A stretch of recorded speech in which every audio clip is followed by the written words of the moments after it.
I'm Oliver, 29, software engineer from Boston, who's always lived in my athletic brother's shadow. When I invited my parents to an important life event, they chose Tyler's football game instead. So my fiancée Emma and I made a decision we'd still have our wedding that day, just without telling them what they were missing.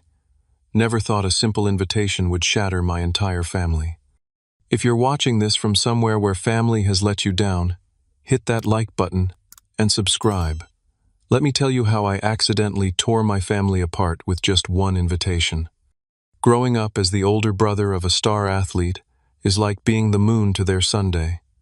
You're there, you exist, but no one really notices you when the brighter light is shining. That's how it was with me and Tyler. From the moment he could throw a football at age 4, my parents decided he was destined for greatness. Don't get me wrong, I love my brother. It's not his fault our parents made him the center of our family universe. I was the quiet kid who got straight A's and built computers in my bedroom. I played chess, joined math competitions, and eventually got a full academic scholarship to MIT. Achievements that would make most parents burst with pride. But in the Anderson household, academic success was expected, not celebrated. Athletic prowess, however, was practically worshipped. The pattern started early. When I was 12, I made it to the state science fair finals. It was a big deal for me, and I'd worked on my project for months. The competition fell on the same day as Tyler's Little League championship. Guess where my parents went? I still remember my science teacher driving me home asking why my parents hadn't come. I made up some excuse about them being sick. Then there was my high school graduation. I was valedictorian, set to give a speech I'd worked on for weeks. Tyler had a freshman football scrimmage that morning. They arrived at my graduation just as I was walking off the stage, having completely missed my speech. "Did we miss anything important?" my mom asked. I just shook my head and said no. College graduation from MIT. They were 45 minutes late because Tyler's football training ran long. My first major promotion at work. The celebration dinner was rescheduled twice before being canceled entirely due to Tyler's game schedule. I tried to be understanding. I really did. Tyler was pursuing a dream with a limited timeline. He could only play football for so long while my career would span decades. That's what I told myself anyway. A rationalization that helped me swallow the bitter pill of being an afterthought in my own family. Then I met Emma 3 years ago. It was such a cliché meet-cute that if it were in a movie, people would roll their eyes. We were both taking shelter from a sudden downpour in the same coffee shop in downtown Boston. There were no empty tables, so she asked if she could share mine. 2 hours later, we were still talking long after the rain had stopped. Emma is a pediatric nurse, with boundless empathy and a gift for seeing people for who they truly are. From our very first date, she noticed things about me that even I had forgotten. She saw my passion for coding as creative rather than nerdy. She laughed genuinely at my dry humor. She asked about my projects and actually listened to the answers. Most importantly, she recognized the hurt I carried from years of being overlooked.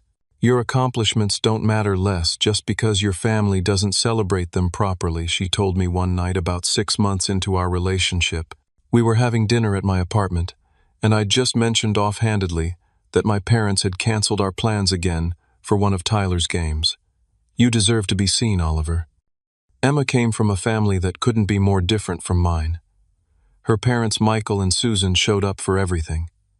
They drove 2 hours to attend Emma's small workplace award ceremony.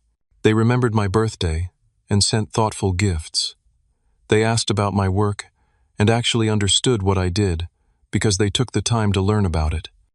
After a year and a half of dating, I asked Emma to marry me. I planned an elaborate proposal at the Boston Public Garden with a string quartet playing our song and a photographer hidden nearby to capture the moment. She said yes immediately, tears streaming down her face, and I felt like the luckiest man alive. When I called my parents to tell them the news, my mom's first question was whether we had checked the date against Tyler's football schedule.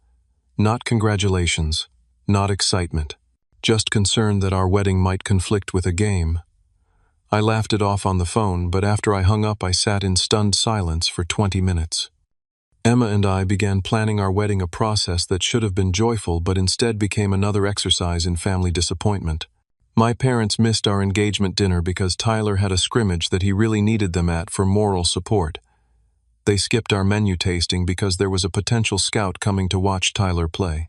They even asked if we could move our engagement photo session because it conflicted with one of Tyler's interviews. Each time I swallowed my hurt and rearranged my life to accommodate my brother's schedule. Each time Emma watched me make myself smaller to fit into the space my family allocated for me. And each time her gentle suggestion that we needed to address this pattern grew a little firmer. "They're not going to change unless you make them see what they're doing," she said, one night after my parents had canceled yet another wedding planning event. "You matter, Oliver. Our marriage matters. If they can't see that, maybe it's time to show them." Little did I know then how prophetic her words would become. Emma and I originally planned a traditional wedding ceremony at a beautiful venue in the Berkshires. We envisioned 100 guests, a sit-down dinner, dancing under the stars, and all the conventional trappings. We reserved a date 9 months out, sent save the dates, and began the usual planning process. I had hoped, perhaps naively, that my wedding would finally be the event important enough for my parents to prioritize. About 6 months before the wedding, my Uncle Jack, my dad's brother, came to visit me in Boston. Unlike my father, Uncle Jack had always made an effort to be present for my milestones. He attended my college graduation when my parents were late. He helped me move into my first apartment. He remembered my birthdays with thoughtful gifts related to my interests. Over dinner at my favorite Italian restaurant, Uncle Jack shared some family history I'd never known. "Your dad was a lot like you when we were kids," he told me, twirling pasta around his fork. "Smart, quiet, good at school. But our father only had eyes for sports." Really, I found this hard to believe. My father, Robert Anderson, successful business executive and football fanatic, had once been the overlooked academic child. Oh yeah, Dad was a former college linebacker, and he pushed Robert hard in sports, but your father just wasn't built for it. I was the athletic one. Uncle Jack took a sip of his wine. When Robert couldn't fulfill Dad's athletic dreams, he stepped back and focused on business instead, made himself successful in a different arena. "So why would he do the same thing to me?" I asked. "If he knows how it feels." Uncle Jack shrugged. "Sometimes we repeat the patterns we know even when we hated them ourselves. Or maybe he's living vicariously through Tyler in a way he never could with his own father. Either way, it doesn't make it right." That conversation stuck with me. But what really crystallized my thinking was what happened the following week. Emma and I had scheduled our engagement dinner at an upscale restaurant in the city. We'd made reservations months in advance, invited close family and friends, and were excited to bring our two families together before the wedding. 3 days before the dinner, my mother called. "Oliver, honey, we need to talk about Saturday." She began, her voice carrying that apologetic tone I knew all too well. "The engagement dinner. Everything's set. We start at 7, I replied, already feeling a knot forming in my stomach. "That's the thing. Tyler has a scrimmage that afternoon and there's a really important scout coming to watch him. We really need to be there for him. Mom, this dinner has been planned for months. We can't change it now. People have made arrangements." "I know, sweetie, but this is a once-in-a-lifetime opportunity for your brother. Can't you reschedule? Just push it back a week or 2. I felt something inside me snap. Not in a dramatic, explosive way, but in the quiet, final way of an elastic band that's been stretched too far for too long.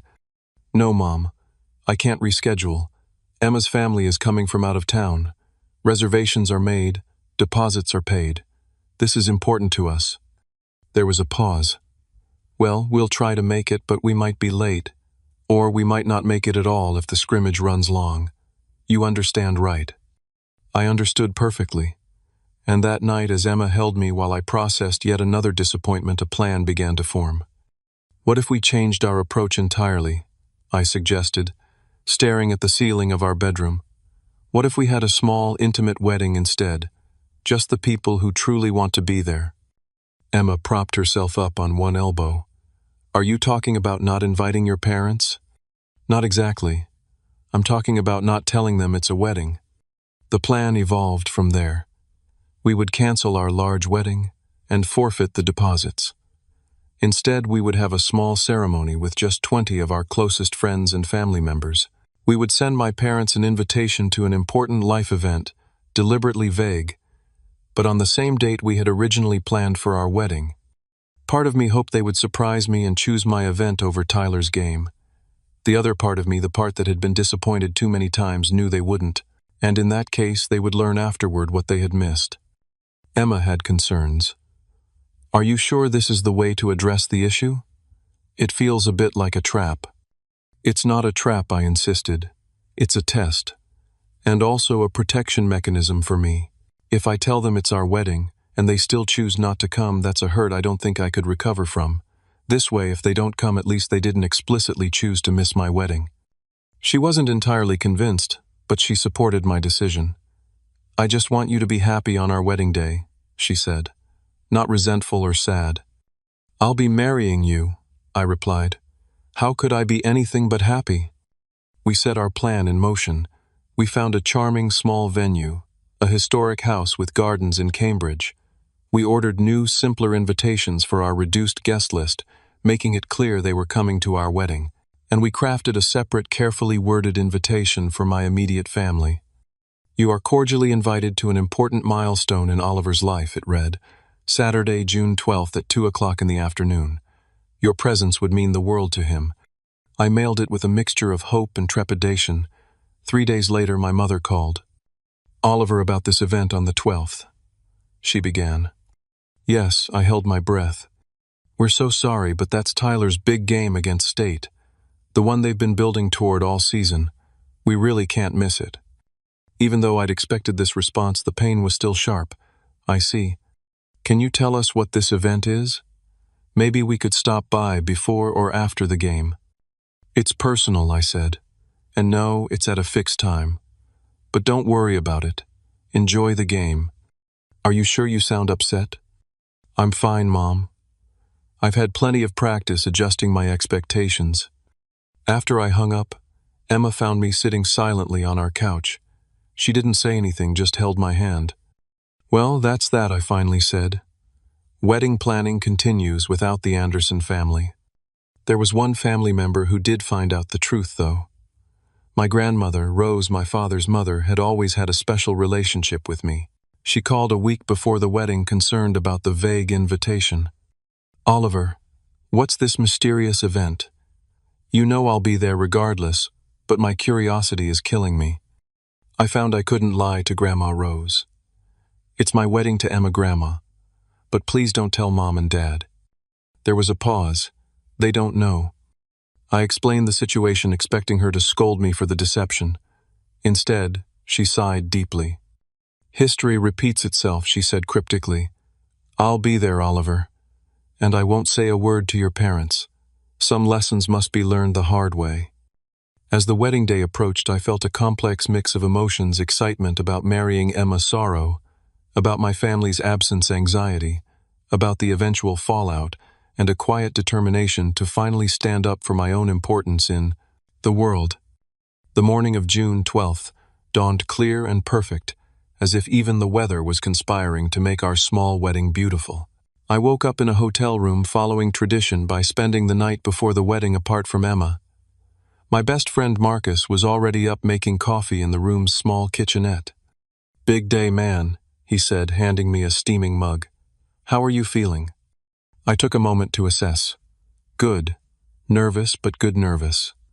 Any regrets about the family situation? Marcus was one of the few people who knew the full story.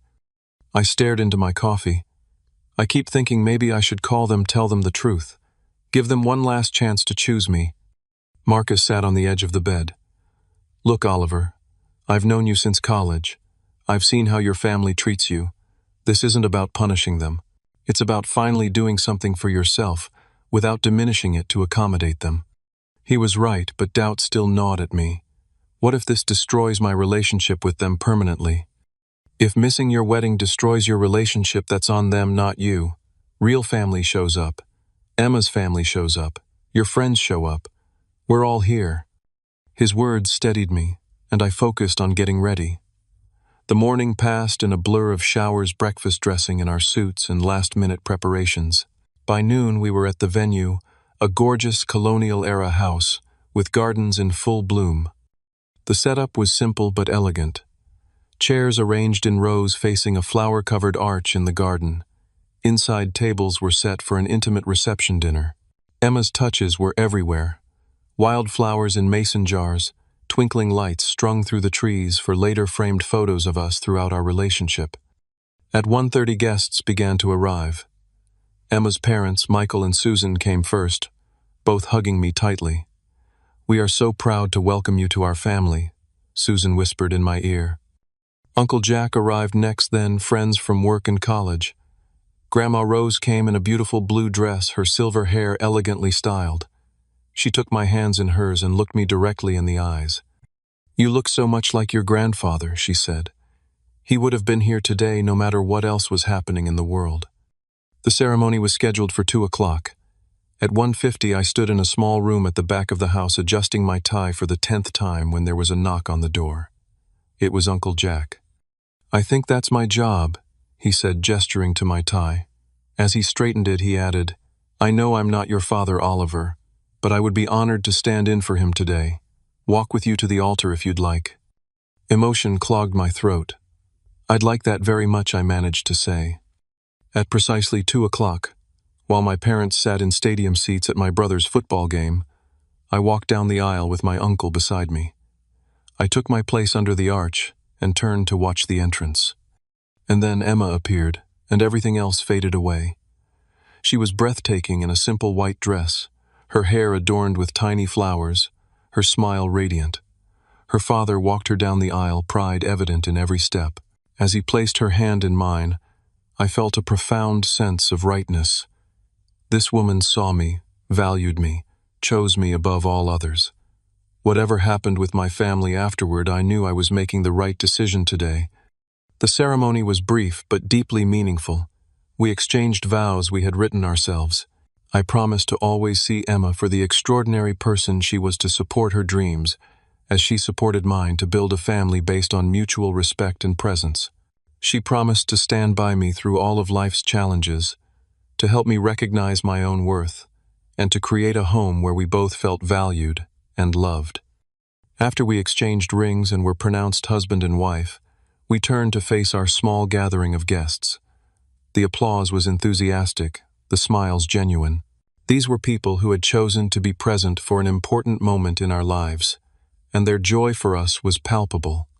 The reception that followed was everything we had hoped for: delicious food, heartfelt toasts, and an atmosphere of authentic celebration. Grandma Rose gave a particularly touching speech. "I've watched Oliver grow from a thoughtful boy into a remarkable man," she said, her voice strong. "Despite her 80 years, he has always had a quiet strength, a dignity that doesn't demand attention, but deserves it nonetheless. Emma, thank you for seeing what some have been too blind to notice. You two have built a foundation of mutual respect and genuine presence in each other's lives. That's what marriage should be." Throughout the evening, friends took photos and posted them on social media, tagging Emma and me with congratulatory captions. Witnessing Oliver and Emma become husband and wife today, just married Anderson Wilson wedding. These digital breadcrumbs would soon lead to the storm that was coming. But for those golden hours, we were blissfully focused on our celebration. Uncle Jack stepped up admirably to fulfill traditional father of the groom duties.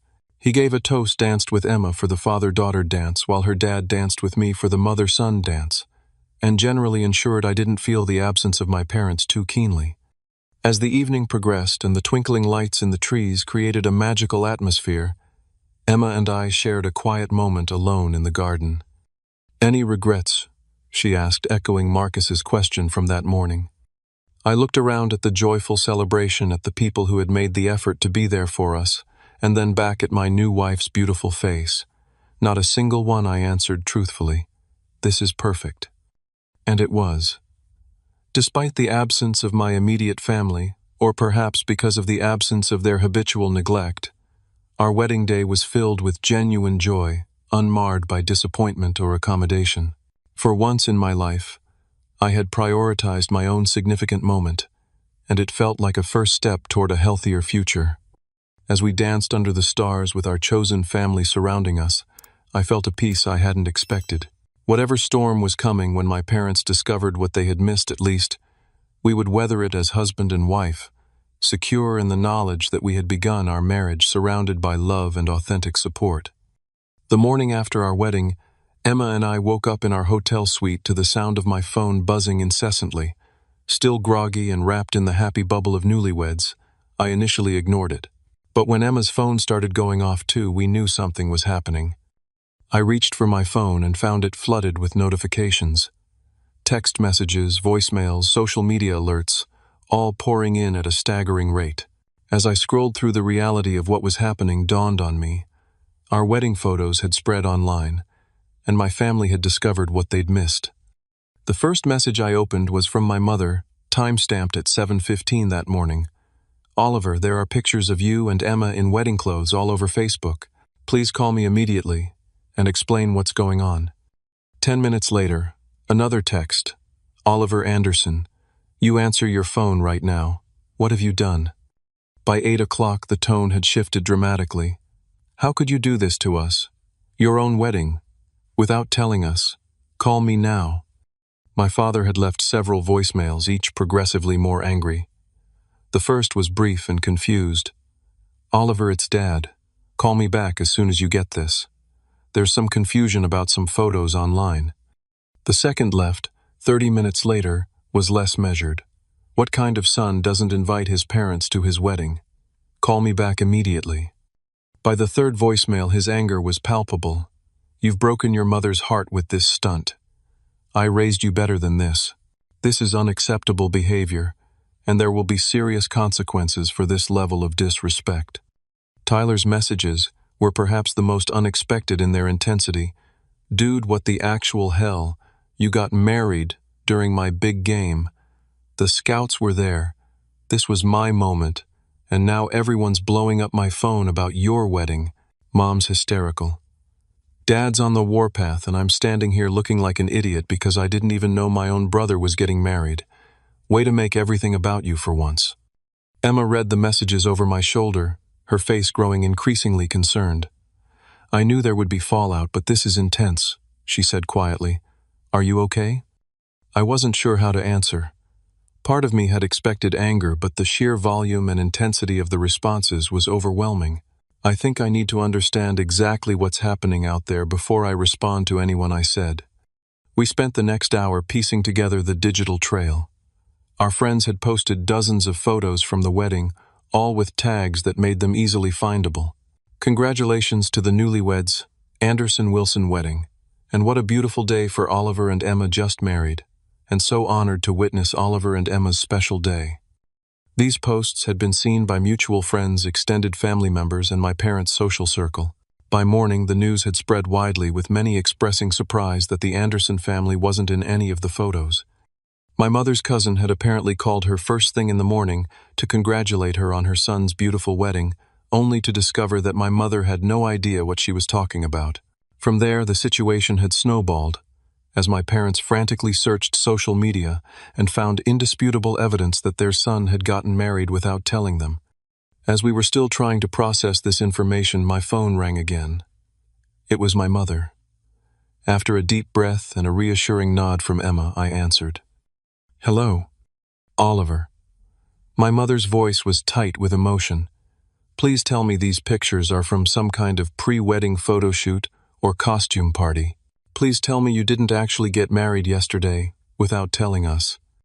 "I can't tell you that, Mom. Emma and I got married yesterday at 2 o'clock, the same time as Tyler's game." There was a sharp intake of breath. "How could you do this to us? Your own parents. We would have been there if we'd known. Would you? I invited you to an important life event on that exact date and time. You chose Tyler's game instead. That's not fair. You didn't tell us it was your wedding, because I already knew what your choice would be. It's always been Tyler. My entire life it's been Tyler." "That is simply not true." My mother's voice rose. "We've always supported both of you equally. Mom, you missed my college graduation because Tyler had a football game. You skipped my promotion dinner, my award ceremony, and every other significant event in my adult life because something of Tyler's always took precedence. Those were different circumstances. If we had known this was your wedding. That's exactly it, I interrupted. It shouldn't matter what the event was. It was important to me. That should have been enough for you to be there. There was a long pause. When my mother spoke again, her voice was choked with tears. Your father wants to speak with you. Before I could protest, my father's voice came on the line, cold and controlled in a way that was more frightening than yelling would have been. What you've done is unforgivable, he said without preamble. You've humiliated this family. Do you have any idea how this looks? Everyone is talking about how the Andersons weren't at their own son's wedding. People are asking me why we weren't there, and what am I supposed to say? The truth would be a start, I replied, surprising myself with my calm. That you chose Tyler's football game over an event your oldest son specifically said was important to him. Don't you dare turn this around on us. You deliberately deceived us. You robbed us of the chance to see our son get married. No, Dad. You robbed yourselves of that chance when you decided yet again that Tyler's game was more important than anything happening in my life. This is outrageous. Your mother is absolutely devastated. She's been crying all morning. Is that what you wanted, to hurt your mother? Of course not. I just wanted for once in my life to have a significant moment that wasn't overshadowed by Tyler. A day where I didn't have to accommodate his schedule or accept being second place in my own family. My father's voice dropped to a dangerous quiet. If you don't apologize to your mother right now and try to make this right, there will be serious consequences, Oliver. What consequences? Dad, will you pay less attention to me, invest less time in my life, show up for fewer of my important moments? How would that be different from the last 29 years? There was a shocked silence on the other end of the line. Then my father said, I don't even recognize who you've become. This conversation is over until you're ready to show some respect to the people who raised you. The call ended abruptly. I sat there, phone in hand, feeling strangely hollow. Emma, who had heard everything, wrapped her arms around me. That was incredibly brave, she said softly. I don't feel brave. I feel sick. That's because you care about them despite everything. It's okay to feel conflicted. My phone buzzed with more notifications. The story was spreading beyond just family and friends now. My parents' friends were commenting, expressing shock and concern. Extended family members were taking sides in comment threads. My Aunt Patricia, my mother's sister, had posted a long message of support for me, revealing that she too had often felt overlooked in favor of my mother when they were growing up. This was no longer just about a missed wedding. It was unearthing generations of family dynamics and long-buried resentments. And somewhere in the chaos of buzzing phones and emotional fallout, our first day as husband and wife was slipping away. Emma gently took my phone from my hands. Let's turn these off for today, she suggested. We're still on our honeymoon, technically.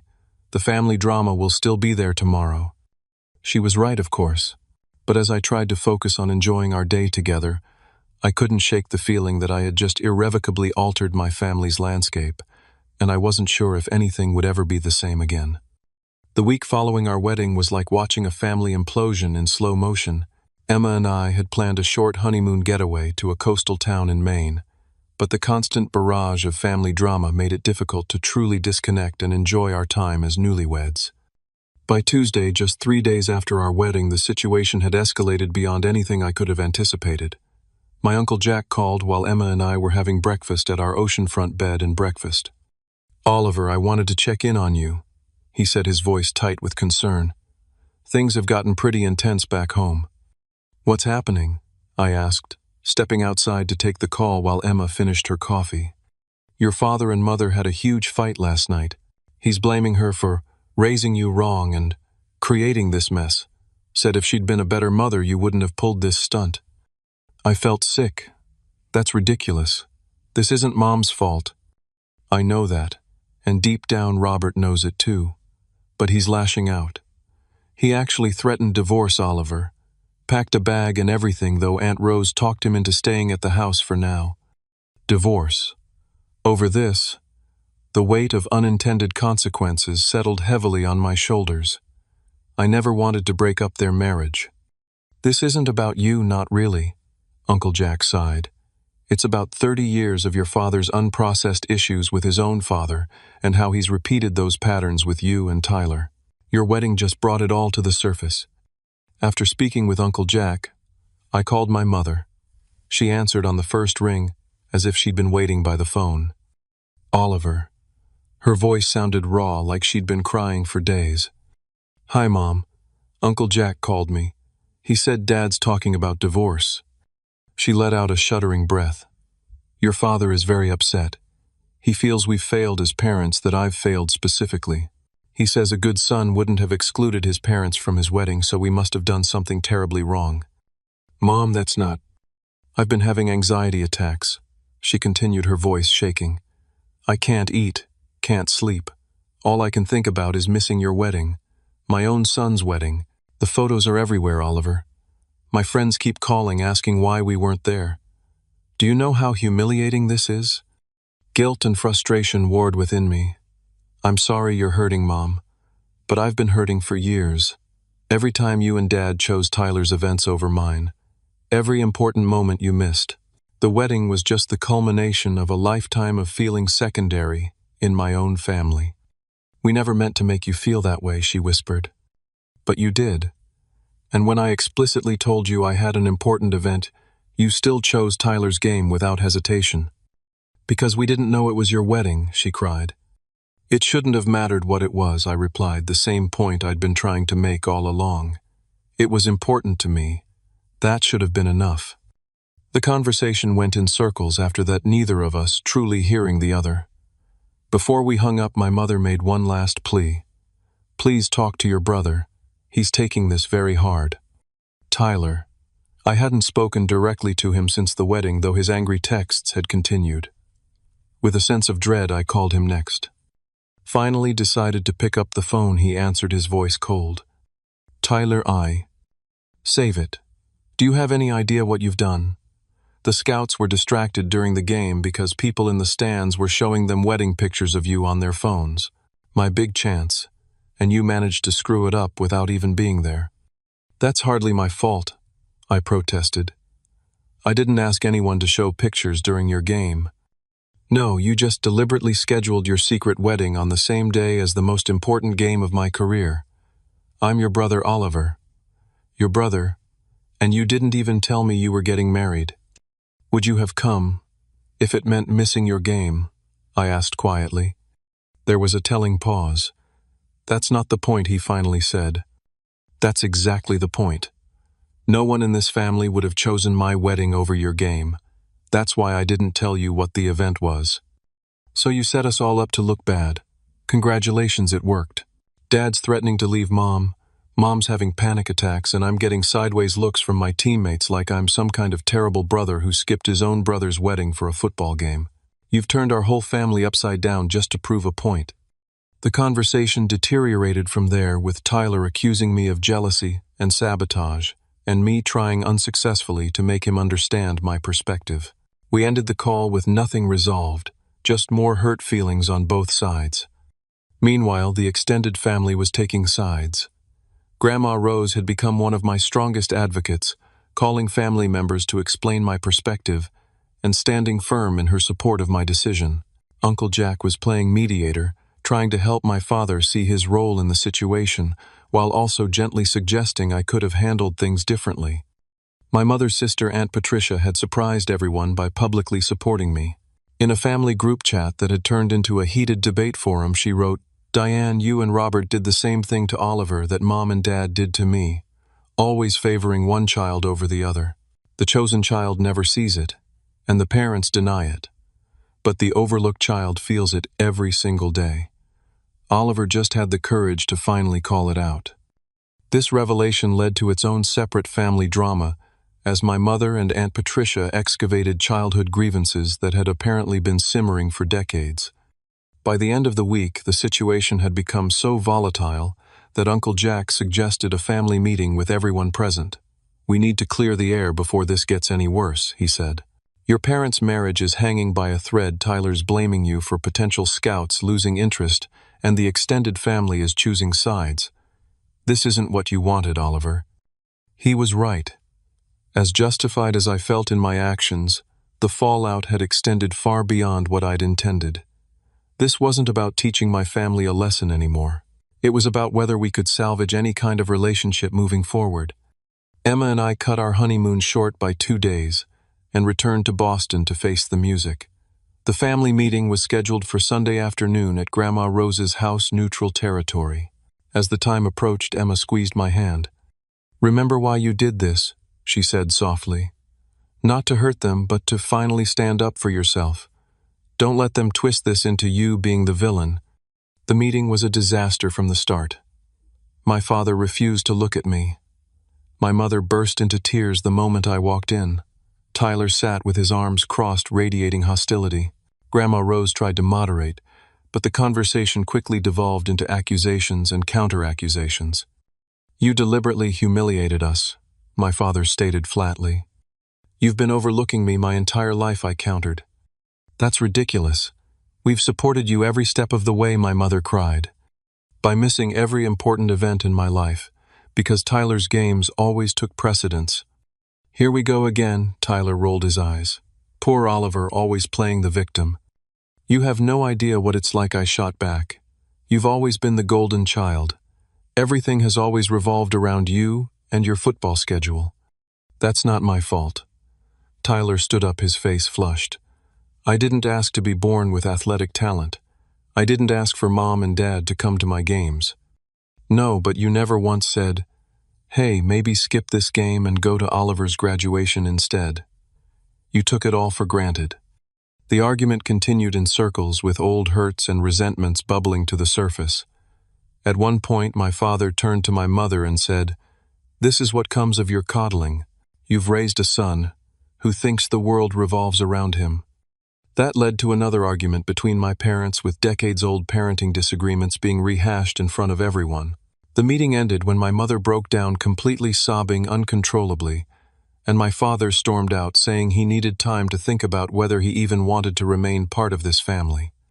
As Emma and I drove home in stunned silence, I realized that Uncle Jack had been right about one thing: this wasn't just about a missed wedding anymore. It was about generations of family patterns, unspoken expectations, and the complex dynamics that had shaped all of our lives.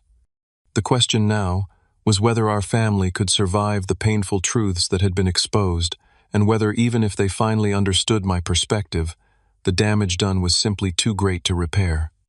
2 weeks after the failed family meeting, with tensions still running high and communications largely reduced to terse text messages, Aunt Patricia suggested something unexpected: family therapy. To my surprise, everyone agreed, perhaps recognizing that we couldn't resolve this on our own. Dr. Evelyn Hayes was a family therapist with 30 years of experience navigating complex family dynamics. She set up a session at her office, a neutral space with comfortable chairs arranged in a circle. As we filed in, my parents, Tyler, Emma, and me, with Grandma Rose joining as well, the tension was palpable. Dr. Hayes established ground rules. First, one person speaks at a time. Use I statements rather than accusations. Focus on feelings rather than assigning blame, and commit to listening without interrupting. Simple rules that seemed nearly impossible given the emotions swirling in the room. "I'd like to start by hearing from each of you about how you experienced the wedding situation," she said calmly. "Not your judgments about others' actions, but your own experience and feelings. Oliver, since this began with your decision, would you start?" I took a deep breath, feeling everyone's eyes on me. I felt invisible in my family for most of my life. I began, my voice steadier than I expected. Every significant moment was overshadowed by Tyler's sports schedule. When I invited my family to an important life event, and they immediately chose Tyler's game, instead it confirmed what I'd always felt: that I would never be the priority, not even for my own wedding. "So you deliberately deceived us," my father interjected. Dr. Hayes held up a hand. "Robert, please remember the ground rules. Oliver is sharing his experience. You'll have your turn to share yours." I continued. "I didn't tell them it was my wedding because I couldn't bear the explicit rejection. If they had known it was my wedding and still chosen not to come, that would have been too painful to recover from. This way they didn't knowingly choose to miss my wedding, but I still got to have my day without accommodation or disappointment. When I finished, Dr. Hayes turned to my mother. "Diane, how did you experience this situation?" My mother dabbed at her eyes with a tissue. I felt blindsided and betrayed. Finding out my son got married without telling me was like a physical blow. I've replayed every conversation wondering how I missed the signs, what I could have done differently. Her voice cracked. I keep seeing the photos online, everyone smiling and celebrating, and I wasn't there. I'll never get that moment back. My father spoke next, his voice tight with controlled emotion. I felt disrespected and manipulated. A son who respects his parents would want them at his wedding. Oliver deliberately set us up to fail, to look bad in front of everyone we know. He could have told us, given us the chance to be there, but he chose not to. That's not the son I raised. Tyler's turn came. I felt used, he said bluntly. Like my football career was just a prop in Oliver's lifelong victim narrative. The scouts were there. It was a crucial game for my future, and suddenly everyone's phones are blowing up with wedding pictures. My own brother got married and didn't tell me. Made me look like the bad guy for not being there when I didn't even know. Grandma Rose spoke last among the family members. I felt sad watching history repeat itself, she said, looking pointedly at my father. Robert, your father did the same to you that you've done to Oliver. Prioritized sports and achievements over emotional connection. You swore you'd never do that to your children, yet here we are. My father's face flushed. That's not the same thing at all. Isn't it? Grandma Rose challenged. How many of Oliver's events have you missed over the years because of Tyler's games? How many times has he had to accommodate, adjust, or accept being second place? Dr. Hayes interjected. Let's focus on understanding each perspective before we debate them. Emma, would you like to share your experience? Emma spoke thoughtfully. I've watched Oliver shrink himself to fit into the space his family allocates for him. I've seen him swallow disappointment time after time. Our wedding day was the first time I saw him prioritize his own significant life event without apology or accommodation. I supported his decision because I believed he deserved that one day to be about him without being overshadowed. For the next hour, Dr. Hayes guided us through a deeper examination of family patterns. She asked my father about his relationship with his father, which led to revelations I'd never heard before. My father was a college football star, my father explained reluctantly. Nothing I did ever measured up. I was good at school, but he didn't care about academics. He missed my high school graduation because there was an alumni game at his old college. And how did that make you feel? Dr. Hayes asked. My father stared at the floor, invisible, like nothing I accomplished mattered. Yet you've done the same to Oliver, Dr. Hayes observed gently. That's different. Tyler has real talent. He could go pro. It's a limited window of opportunity. And Oliver's achievements weren't worthy of the same support. My father didn't have an answer for that. My mother's turn came to examine her own history. I was always in my sister's shadow growing up, she admitted, glancing at Aunt Patricia, who had chosen not to attend. Patricia was the pretty one, the popular one. My parents focused on her social life, her boyfriends, her prom dresses. I was just there. So you understand what it feels like to be overlooked, Dr. Hayes noted. Yes, but we didn't do that to Oliver, my mother insisted. We supported him too, just differently. Did you? Dr. Hayes asked. Oliver, did you bring anything to help illustrate your experience? This was something Dr. Hayes had suggested during our preliminary phone call. I reached into my bag and pulled out a photo album I'd compiled specifically for this session. This is a record of important events in my life, I explained, passing it to Dr. Hayes. The sticky notes mark the ones my parents missed because of Tyler's activities. Dr. Hayes opened the album and began paging through it slowly.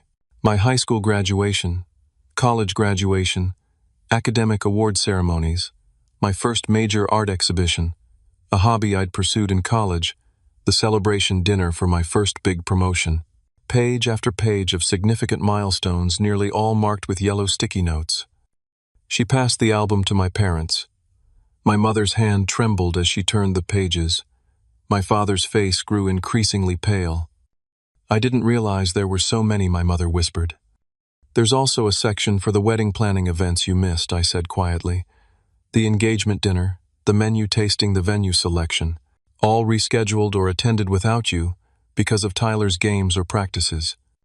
Tyler, who had been looking over my mother's shoulder at the album, sat back with a stunned expression.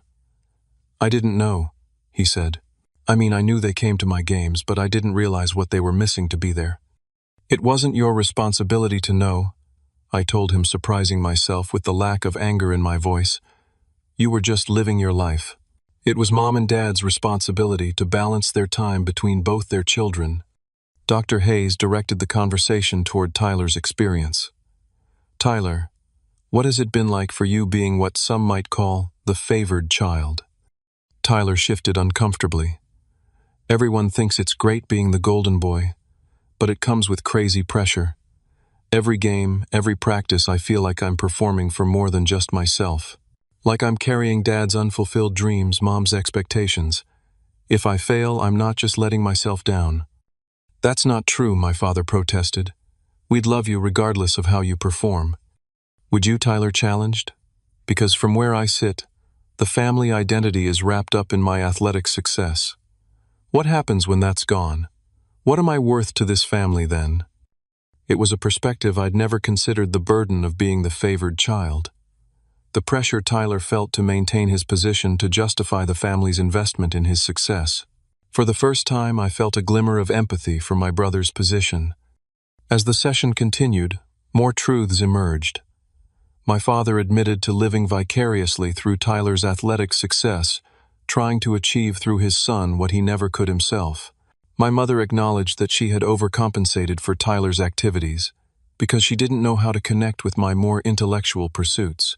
Tyler confessed to sometimes feeling guilty about the attention he received, but not knowing how to address it without seeming ungrateful. The breakthrough moment came when Dr. Hayes asked a simple question. What does each of you want from this family moving forward? I want acknowledgement, I said immediately. Recognition that the pattern was real and harmful, and a commitment to more balance in the future. I want my family back, my mother said through tears. I want to repair what's broken. My father was silent for a long moment. I want to understand how I became the father I swore I'd never be. He finally said, his voice rough with emotion. And I want a chance to do better. Tyler's answer surprised me the most. I want to be seen as more than just an athlete, he said. And I want a real relationship with my brother, not this competition neither of us asked for. As the session drew to a close, Dr. Hayes offered some observations. What I'm hearing is a family caught in generational patterns that have gone unexamined for too long. The wedding situation was a symptom, not the cause of the dysfunction. The good news is that everyone here seems committed to healing, even if the path forward isn't entirely clear yet. She recommended ongoing therapy both as a family and individually. This won't be resolved in one session, she cautioned. You're looking at months of work to establish new patterns and heal old wounds. But the fact that you're all here is a promising start. As we filed out of her office, no one spoke immediately. The rawness of the session had left us all emotionally drained. But there was also a sense that something had shifted, that truths long buried had finally been exposed to light, creating the possibility, however fragile, of genuine change.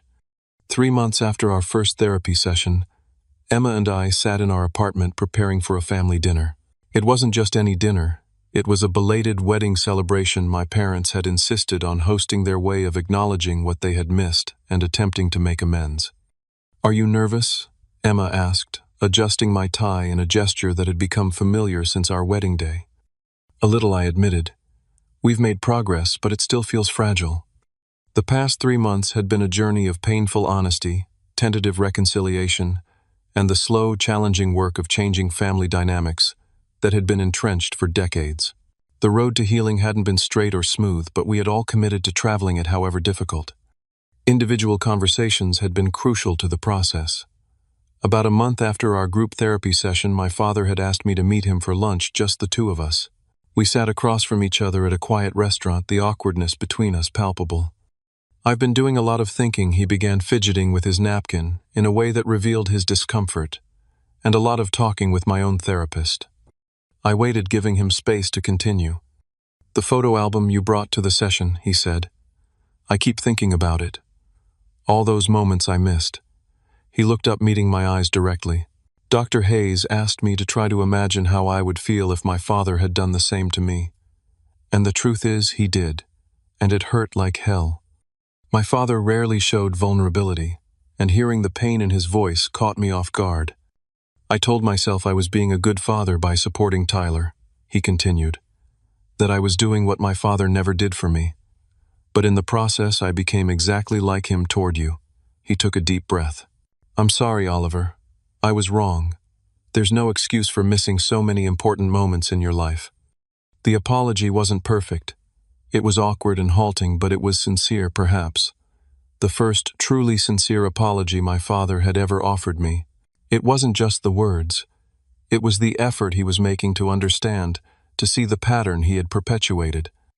My conversation with my mother had been even more emotional. She had invited me over while my father was at work, prepared my favorite childhood cookies, and then broken down completely before we even sat down. "I should have seen it," she sobbed. "I should have protected you from feeling like you didn't matter." As we talked, she revealed more about her own childhood of feeling overlooked. "I promised myself my children would never feel the way I did," she said. "But instead of breaking the pattern, I just flipped it. I focused so much on making sure Tyler wasn't overlooked like I was.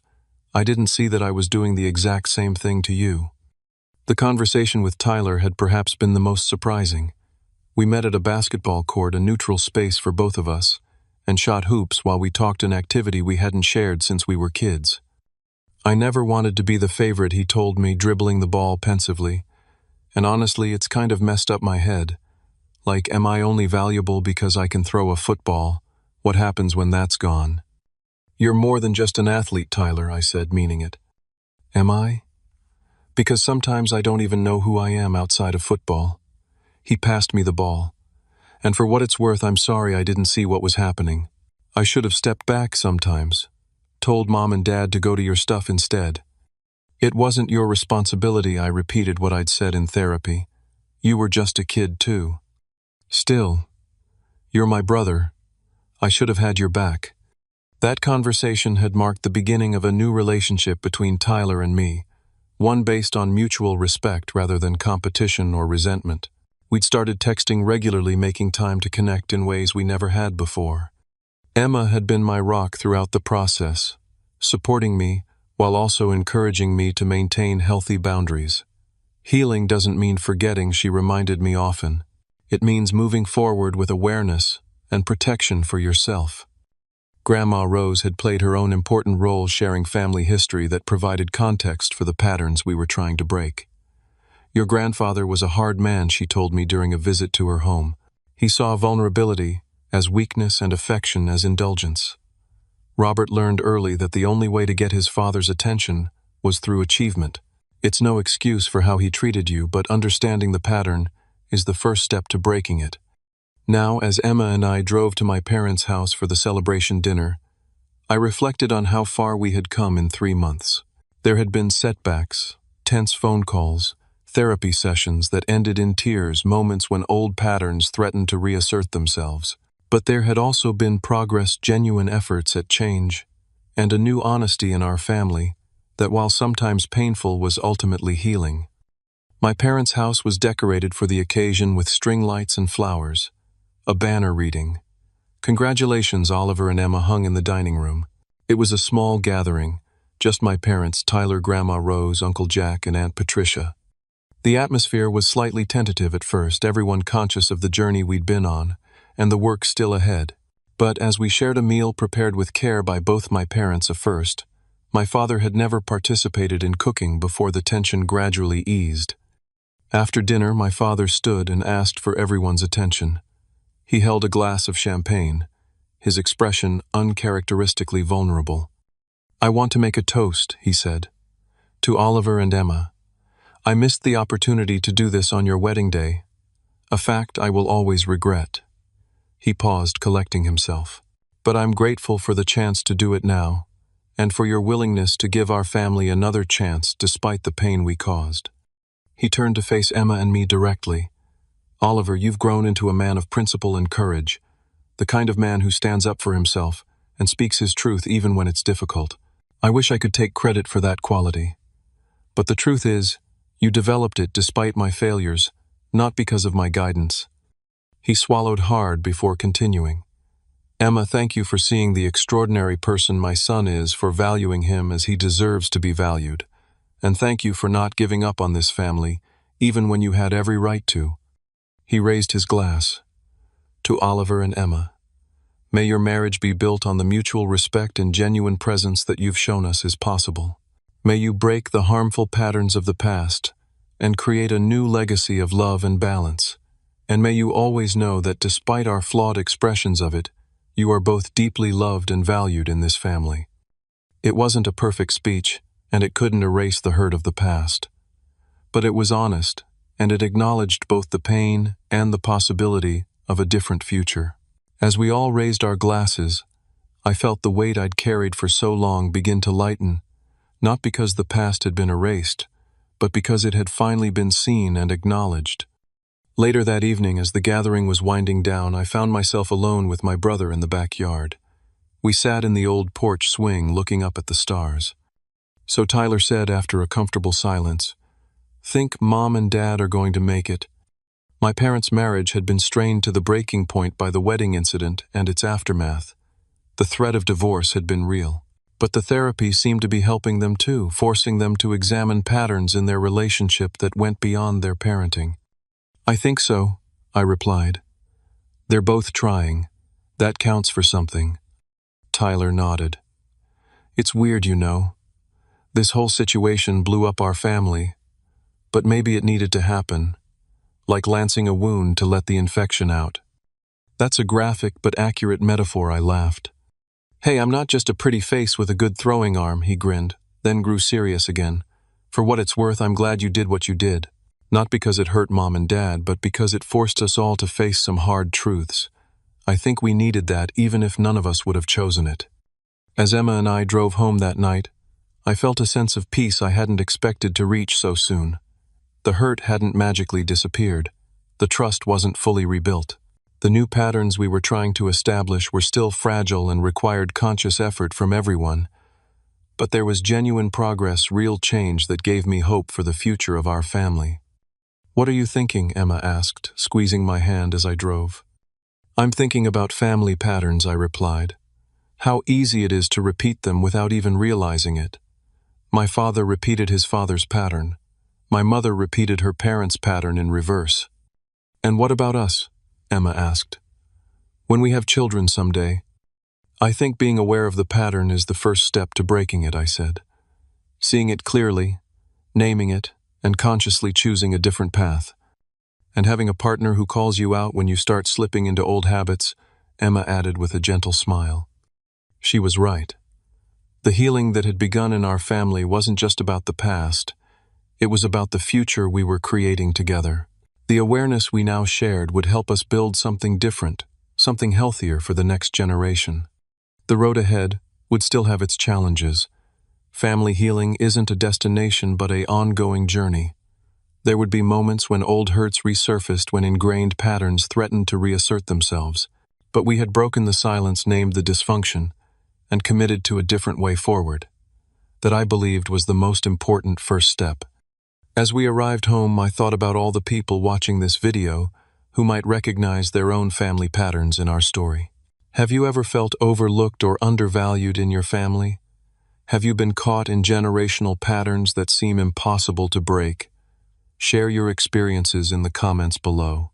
Sometimes knowing we're not alone in these struggles is the first step toward healing.